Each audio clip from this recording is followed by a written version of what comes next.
Barrie Craig, Confidential Investigator, starring William Gargan.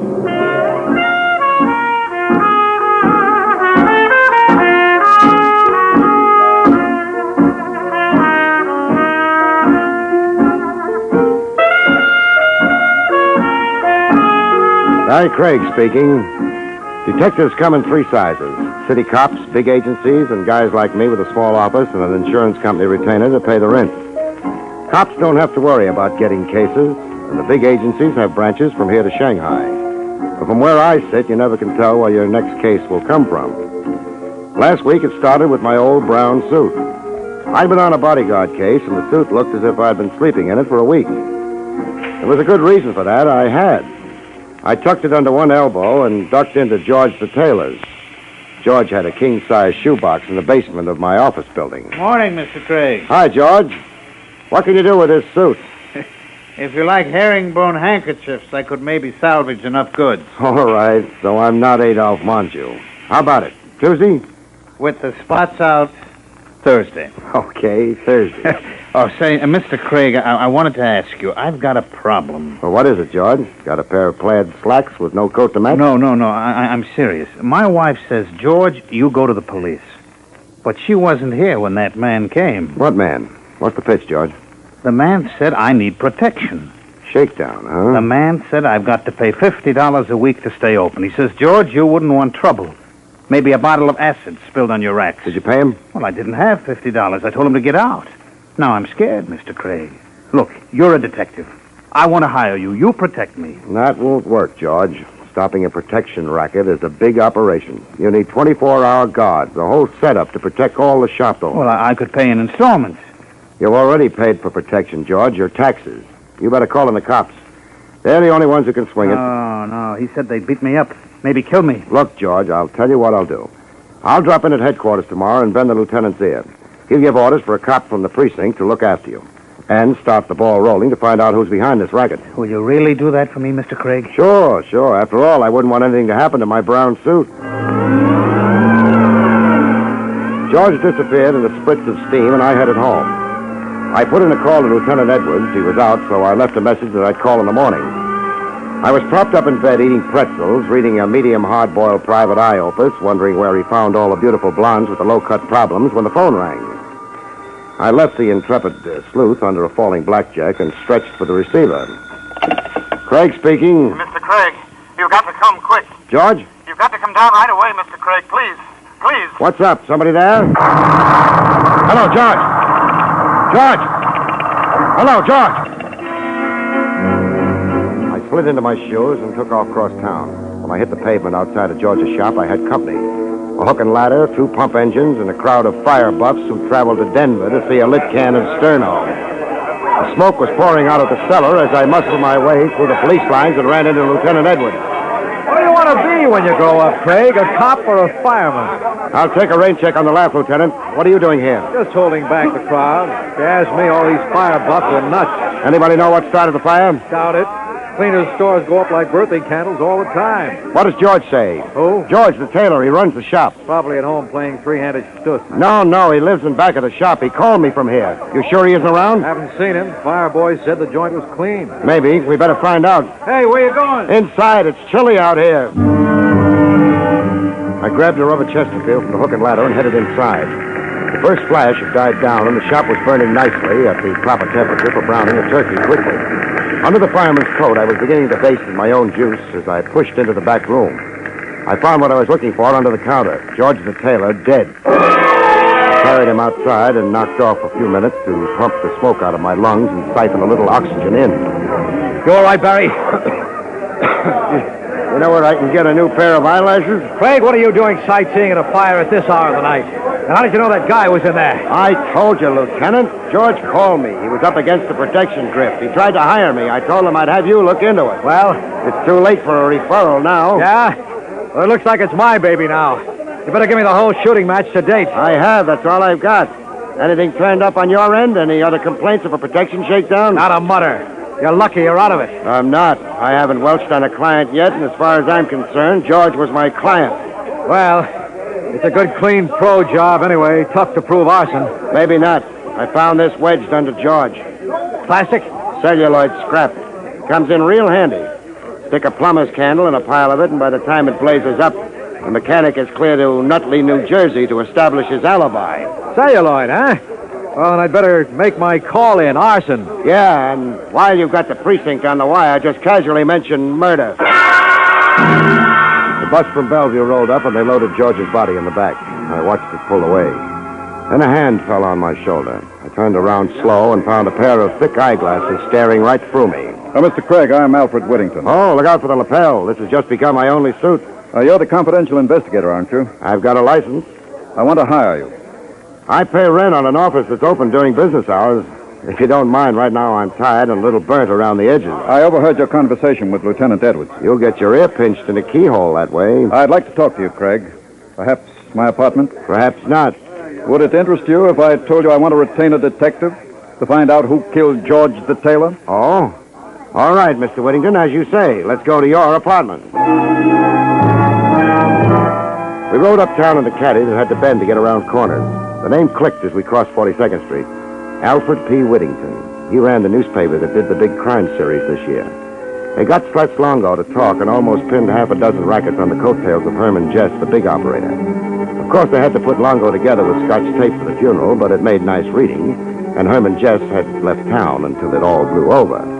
Whittington's apartment was in the penthouse on top of the newspaper building. We sailed up in a private lift and waded through the nap to his library. It was the kind of a room you see behind the iron gray hair and the whiskey ad. Whittington was a little cozy about speaking his piece, so we discussed interior decoration till he got ready to make the plunge. I had this room specially designed for my hobbies. Oh, looks like you make a hobby of hobbies. Guns, original oil paintings, and that fish tank is big enough for a stunted whale. Oh, that isn't all. I've got movie editing equipment in those cabinets. Color slide projector. I'm very interested in photography. All you need is an erector set. Look, Mr. Whittington, I'm not writing an article for House Beautiful magazine. Of course, I just like to get to know a man before I talk business. With me, it's the other way around, so let's have it. You know, of course, the paper's been running a series on crime in the city. The board of directors is very anxious to continue. They've so instructed me. Where do I fit in? I heard you say you were going to work on this protection racket. That's right. Do you still intend to? Up to the top. Good. We can help each other, Craig. I want to retain you on behalf of the paper. What happened to your reporters? Measles? Contrary to popular fiction, reporters aren't trained as detectives. You are. What do you want? Whatever you can get. Of course, I want reports direct to me, strictly confidential. That comes with the price of the entree. Our legal staff will have to go over everything before we print it. And nobody's to know you're working for me. Bashful? Discreet. The staff here would feel I didn't have confidence in them. Don't you? When I want a job done right, I go to a professional. I want the truth, no matter whom it involves. But I want the story exclusive, as it develops, step by step. All right. Then you're my second client, because George the tailor comes first.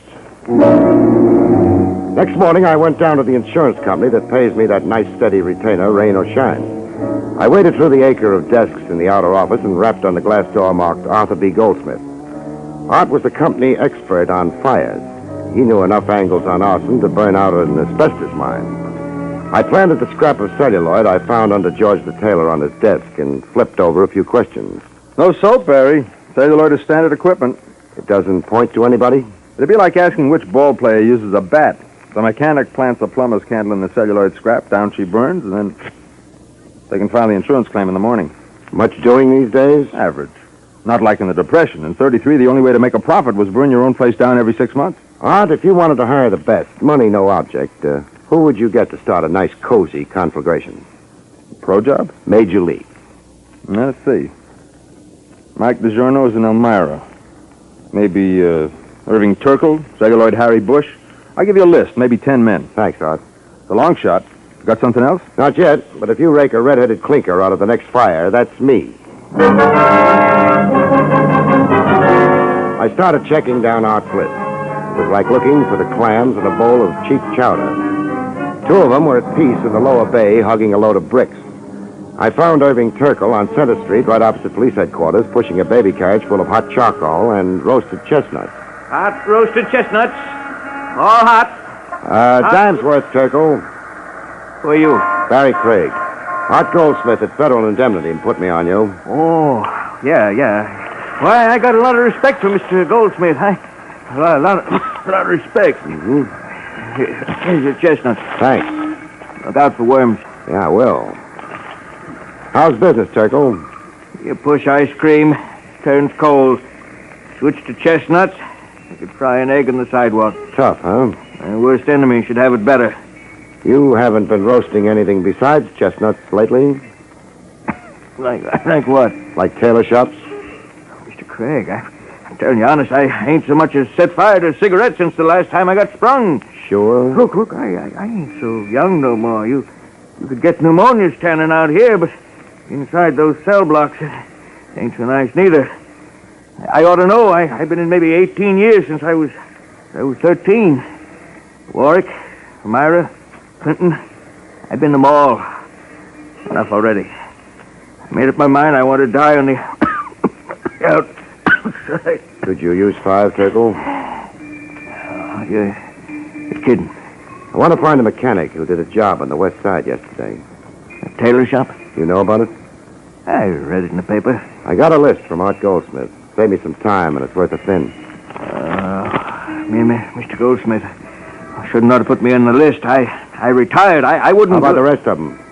Well, I heard somebody the other day saying Harry Bush made a good connection. Where can I find him? Look, Mr. Craig, I'm on my own now. There wouldn't nobody even feel bad if I got took. I'll cover you, Turkle. All right. Harry Bush has got a drop from Long Island City. Easy glide roller skating rink. All right, Turkle. Thanks a lot. You tell Mr. Goldsmith I'm retired. You tell him that. I got a lot of respect for Mr. Goldsmith. Excuse me, I got to get back to work. Chestnuts. Hot roasted chestnuts.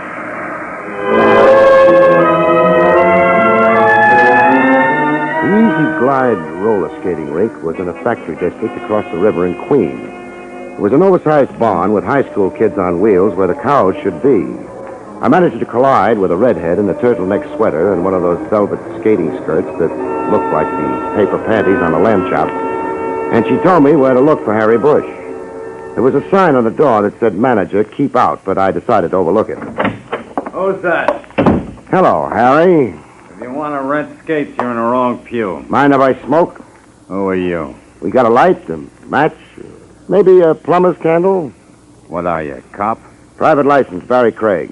It's a nice drop you've got here, Harry. What are you talking about? I'm the manager of this. Been to any good fires lately? What would I be doing at a fire? Lighting it. They say around town, celluloid Harry Bush is working again. You're in the protection racket up to your pointy ears. You're crazy, Craig. I haven't been near a tailor shop. Yeah? I didn't mention any names, Harry. I just said protection. How did you happen to think of tailor shops? I read about it in this morning's paper. They're still burning people for murder in this state, Harry. But then you won't mind. You like fire. I wouldn't even get booked. Listen, Craig, I don't care what you think. It ain't gonna do you no good. Somebody covering for you, Harry? What do you think? Who is it? Why don't you find out? Maybe I will. So long, fireflies. Outside, I parked my shoulders against the wall just around the corner and went into a trance. I didn't have long to wait. Celluloid Harry came bouncing out in less than 5 minutes and headed for town. I stuck with him like bubblegum till he ducked into a doorway in the East 60s. I gave him a running start, then I waltzed in time to see the indicator on the elevator hit 5. I ran a finger down the directory. There were only 2 offices on file. A Dr. Martin Kane, DDS, and an outfit named Star Enterprises that could stand for anything. I grabbed the elevator on the next bounce and punched the button marked 5. I put my shoulder to the door marked Star Enterprises and heaved. What? What's the idea? Well, Herman Jess, I presume. I didn't know you were back. Who the devil are you? Where's Celluloid Harry? Who? The little spark plug. He came up here. I have enough trouble without guessing games. Who are you? Barrie Craig. You're not police. Private. Now, you can't break in here like this. I'm not a well man. I should be in Florida right now. What's keeping you? Well, that's my business. Yeah, I know about your business. You're really a public benefactor, Herman. Where would a kid get a reefer without you, huh? Yeah, now look, the doctor said I shouldn't get excited now. That must be a handicap in running your racket. I'm not in rackets anymore. I'm retired. What makes you think I'm going to believe that? Now, does it look like I'm running a business here? Well, no, but... I've got no desk, no files, not even a telephone. Now, the doctor says I've got to have absolute quiet. All right, then. Just tell me where Celluloid Harry is, and I'll stop disturbing the peace. Now look, Craig, you want somebody named Harry. I haven't got him. There's only one door here, and you came through it. Now, take a quick look in the closet and walk out of here. My heart can take just so much. I'll take you up on that, Jess. Not even a bone. Now, kindly leave. Okay, Jess. But if you haven't quit the rackets, I'm warning you now. I'm after the mechanic that burned George the tailor and the man who bought him. Clear up to the top. Put that in your blood pressure and smoke it. I started for the door with a sinking feeling that I was a sucker in a new-style shell game. Celluloid Harry had to be in Jess's office. Unless he was under the rug, I couldn't see him. The elevator door was just sliding closed as I reached it. I got a quick shot of a pretty picture. Celluloid Harry with his finger on the first floor button. The door slammed, and I stared at the arrow as it swung around. It didn't add up. It wasn't in Jess's office. The only other room on the floor was the dentist. I decided to develop a toothache. Can I help you? It's my tooth. This one, see? Hurts something awful. Oh. Dr. Weiss is on the first floor, and Dr. Carey on the third. What's the matter with Dr. Padulik? I'm sorry, he isn't in today. How about the fellow just came out? There's been nobody here. Then I guess I made a mistake. By the way, you like roller skating? I beg your pardon? Nothing. A book of matches on your desk says Easy Glide Roller Rink. I thought maybe you liked to skate.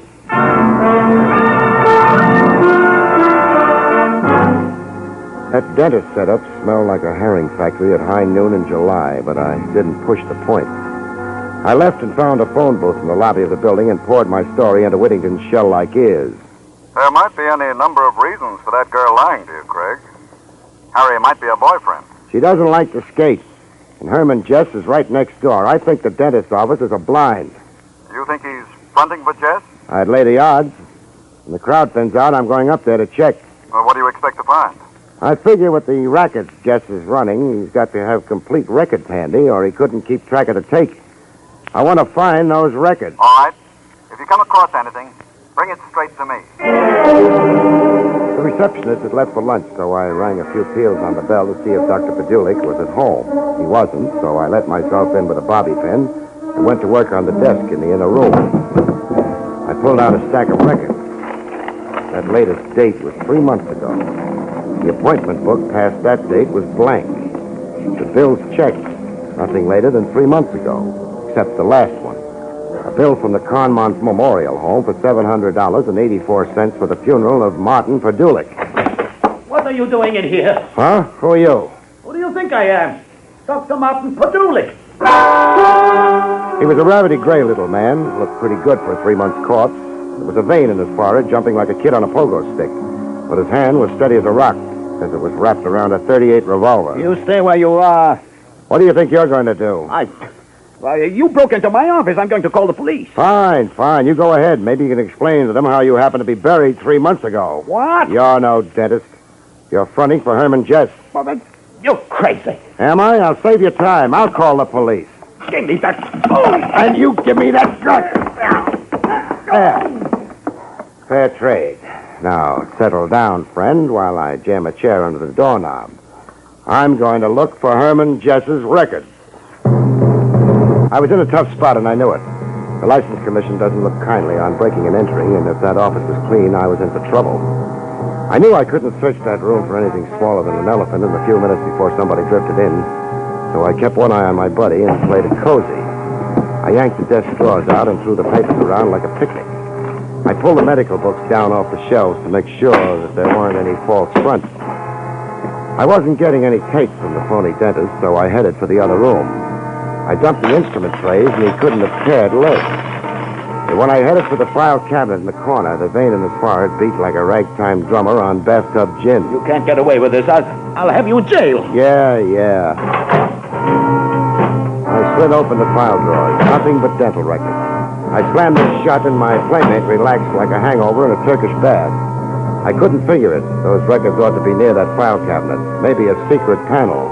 I couldn't be sure without an x-ray, and then I got it. What are you doing? Taking a look in this box on top of the file.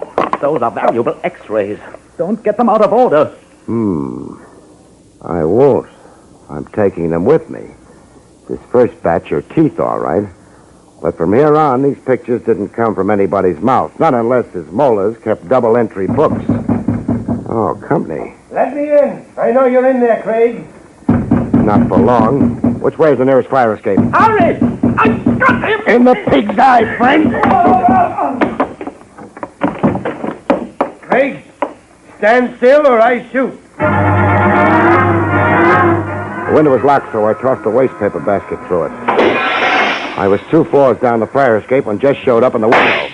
Others were slamming around like a pinball game with body English. I hit the ground and sprinted for the curb. Then I jumped into a waiting hack. As pulled away, I saw Celluloid Harry bounce out of the building and into another cab. Hey, mister, I wouldn't want to make you nervous, but you're being followed. No, I'm very popular. Can you lose them? No. My life insurance lapsed last week. Would $50 change your mind? What good is insurance after I'm dead? 50 I can spend now. Hold on to your plate. We weaseled through Manhattan. The cab behind us stuck like a mustard plaster. We got into a jam and a transverse across Central Park. Hang on, mister. I'm going to cut inside that bus on the sidewalk. You got caught by the lights. Shot straight up to Whittington's mink-lined sewer. He was showing himself color shots with his Cocker Spaniel on a slide projector when I waltzed in. Craig, you didn't ring? Doorbells are for process service. I've got Herman, Jess, and the protection racket in my pocket. Here. What are these? Dental x-ray films. Only there isn't an inlay in the bunch. These are Jess's records, microfilm to match the teeth x-rays. Are you sure? You can't read them without a magnifying widget. But I'll bet there's enough in that envelope to send Jess up the river like salmon. Shall I call the cops? I'll take care of that, Craig. Wait. You expecting anybody up here tonight? No, I left orders not to be disturbed. In that case, we'd better get ready to receive company. Somebody's coming up the stairs. I thought I lost Harry, but I guess he's stuck. Chuck that envelope in the fish tank. What's up? Go ahead. It won't hurt the film. Now, try to look innocent. All right, Craig. Get them up. We were just talking about you, Jess. Was your nose itching? You hoist them too, Whittingham. You can't get away with this, Jess. I'll have you... You won't do anything. You're pretty brave in those crusading editorials. Wrecked my health. Let's see you stand up against the gun. Craig, do something. Got any suggestions? I want those records this sponge brain stole from me. You got me wrong, Jess. Shall I work on them? No. We'll try Whittington. What are you going to do? Harry, ask him where those records are. You get away from me. You heard Mr. Jess. Where are the records? I don't know. Hey! Don't move, Craig. Ask him again, Harry. Come on, Whittington. Where are they? I don't know, I told you. Let me alone. Listen, Jess. Don't move. I'm a very nervous man. It would be very bad for me to shoot you. Now you got anything to say? No, not when you put it that way. Okay, Harry, go ahead. All right, Whittington. No, don't hit me again. No, don't. Where are those records? No, not again. There, in the fish tank. Craig hid them there. Harry, I got them. look inside. It's films, all right. All right, we're getting out of here. Come on, Harry. What's that? Mr. Whittington is having open house. What are you talking about, Craig? I think the boys in blue are coming to tea. A cop. He's bluffing. Care to wait and see? The back door, Harry. We don't want trouble on the way out. Take care and play. A pleasure. Harry was behind me when he let me have it with the butt end of his gun. I retired temporarily from this world, and when I got back, I was looking at a pair of shoulders 4 yards wide with Lieutenant Buck Edwards cooing gently in my ear. Craig, you all right? Oh. I'd better send for a doctor. How about Jess? That is yesterday's racing form. He tried to shoot it out with the boys I had staked downstairs. And Celluloid Harry's on his way to prison ward at Bellevue. Just dead, eh? Lieutenant, did you search the body? There was certain evidence. You mean this envelope? That belongs to the paper, Lieutenant. It's part of a confidential report. I don't know, Mr. Whittington. I'll take complete responsibility. We rate a break on this story. Craig was retained by us. Go ahead, Buck. Give it to him. Excellent. I'll put it in my safe. Better look at it first. What do you mean? You'll find it's a real classy collection of diseased choppers. What are you talking about? They aren't the real microfilm records. They're just a bunch of legitimate x-rays of teeth. I left the real records with the cab driver and told him to take them to Lieutenant Edwards. But you told me... Sure I did. But I like to play it safe. I knew Jess would be after me, and I was afraid he might persuade you to give them back. I'm sorry. I'm afraid I was rather weak. But I really thought he intended to kill us. Oh, don't apologize. You were terrific. That was a great strong-arm scene you played with your stooges. Stooges? Sure. Why do you think I ducked those records, Whittington? When I was going through that x-ray file, one thing caught my eye, a color transparency. It didn't exactly belong in that file because I'd seen a print of that picture before, on your desk. A very flattering portrait of your wife. My wife? Yes, you made a slight mistake. You must have got it mixed up with your microfilm records when you shipped them back to your boy, Herman Jess. Oh, see here. Are you trying to insinuate that I mean, you're the real boss behind this racket, not Harry Jess. Why, well, that's absurd. If that were true, then why would I have hired you? Self-protection. Your board of directors was pushing you to deliver that crime series, but you figured that if I turned anything up, it'd be easy to take care of me this way. Craig, you're out of your mind. You can't prove a thing. Oh, yes, we can. We checked those microfilms, Mr. Whittington. There's a payoff to you listed on every page.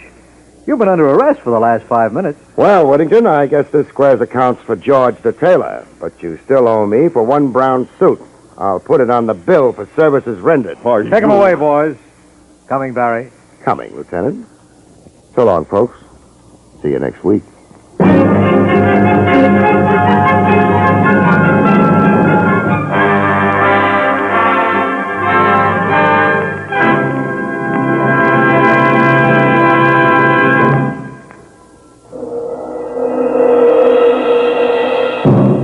You have just heard Barrie Craig, Confidential Investigator, starring William Gargan.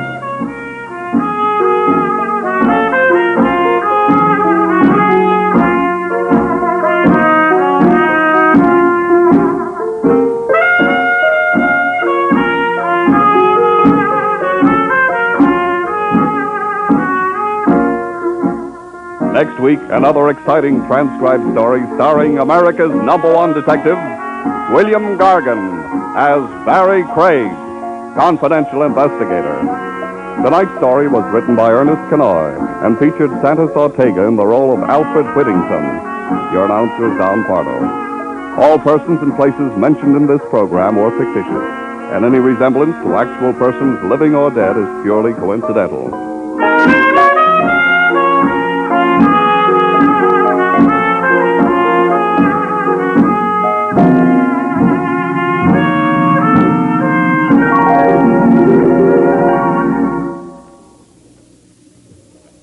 Three chimes mean good times on NBC.